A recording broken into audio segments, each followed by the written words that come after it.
लखनऊ में होने वाली नरेंद्र मोदी की रैली के बाद बीजेपी अपने कैंडिडेट्स की पहली लिस्ट जारी कर सकती है। सूत्रों की माने तो 10 जनवरी के बाद इसका ऐलान शुरू हो जाएगा। गौरतलब है कि लगभग सभी पार्टियों ने अपने कैंडिडेट्स की लिस्ट जारी करनी शुरू कर दी है। वहीं बसपा और सपा ने अधिकतर सीटों पर कैंडिडेट्स तय कर दिए हैं, लेकिन बीजेपी ने अभी कहीं भी कोई कैंडिडेट फाइनल नहीं किया है। पार्टी सूत्रों की माने तो 3 जनवरी को लखनऊ में होने वाली प्रस्तावित पीएम की रैली के लिए पार्टी के सभी पदाधिकारियों को जिम्मेदारी सौंपी गई है और इस रैली में टिकट के दावेदारों को भी अपनी ताकत दिखानी होगी। रामकुमार पुंडीर, पंजाब केसरी टीवी। आगरा में बीजेपी के युवा सम्मेलन में शिरकत करने आए केंद्रीय कपड़ा मंत्री स्मृति ईरानी ने राहुल गांधी पर तीखे प्रहार किए। केंद्रीय मंत्री ने कहा कि प्रधानमंत्री ने देश में भ्रष्टाचार व काले धन पर रोक लगाने को 500 व 1000 के नोट बंद कर लड़ाई लड़ी। प्रधानमंत्री चाहते हैं कि संसद चले, मगर विरोधी उत्तर प्रदेश में अपनी गाड़ी रुकती देख सदन नहीं चलने दे रहे हैं। देश की जनता और युवा प्रधानमंत्री के संघर्ष के साथ हैं। स्मृति ईरानी ने राहुल को निशाने पर लेते हुए कहा कि एक नेता उत्तर प्रदेश में खाट सभा करने निकले हैं। उत्तर प्रदेश में किसी गांव में जाकर पूछ लीजिए कि 13वीं में खाट बांटी जाती है। लोकसभा में इस पार्टी के 40 सदस्य रह गए हैं। अब खाट सभा उत्तर प्रदेश विधानसभा चुनाव में शोक मनाने के लिए की जा रही है। पंजाब केसरी टीवी के लिए आगरा से कैमरामैन रवि के साथ ब्रजभूषण। उमा भारती ने सपा और बसपा पर जमकर निशाना साधा। उन्होंने कहा कि प्रदेश में इस बार सपा की सरकार नहीं आएगी। उन्होंने कहा कि अखिलेश यादव का मध्य प्रदेश जैसा हाल होगा जैसा दिग्विजय सिंह का हुआ। सपा बसपा के साथ जनता मजबूरी में थी। मोदी सरकार के नेतृत्व में प्रदेश बदलेगा। उन्होंने कहा कि मायावती कान में हीरे पहनती हैं, ये गलत नहीं, लेकिन मायावती से पूछना है कि जिस पैसे से ये हीरे खरीदती हैं क्या वे उनकी मेहनत की कमाई के हैं।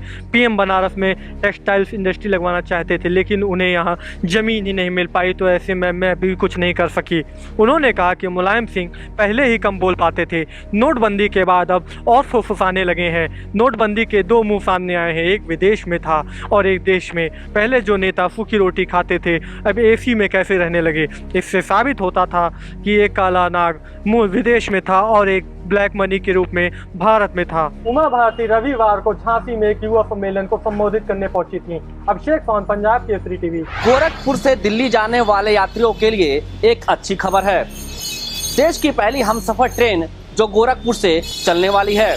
18 दिसंबर को रेल मंत्री सुरेश प्रभु दिल्ली में वीडियो कॉन्फ्रेंसिंग के जरिए तो वहीं गोरखपुर में सदर सांसद योगी आदित्यनाथ इसे हरी झंडी दिखाएंगे।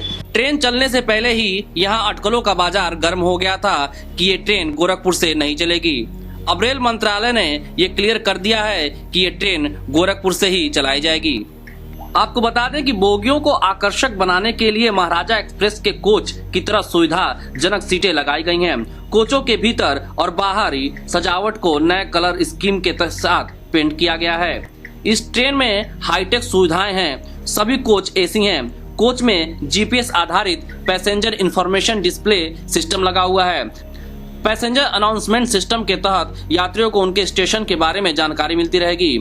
100 से 110 किलोमीटर प्रति घंटे की स्पीड रखी जाएगी। जनरल ट्रेनों के 3 AC कोच से 20% किराया अधिक होगा। गोरखपुर से दिल्ली तक का एक बर्थ का किराया 13 और 1400 रुपए के बीच होगा। बोगी पूरी तरह आरामदायक और सुविधाजनक है, जिनके बीच में काफी गैप रखा गया है।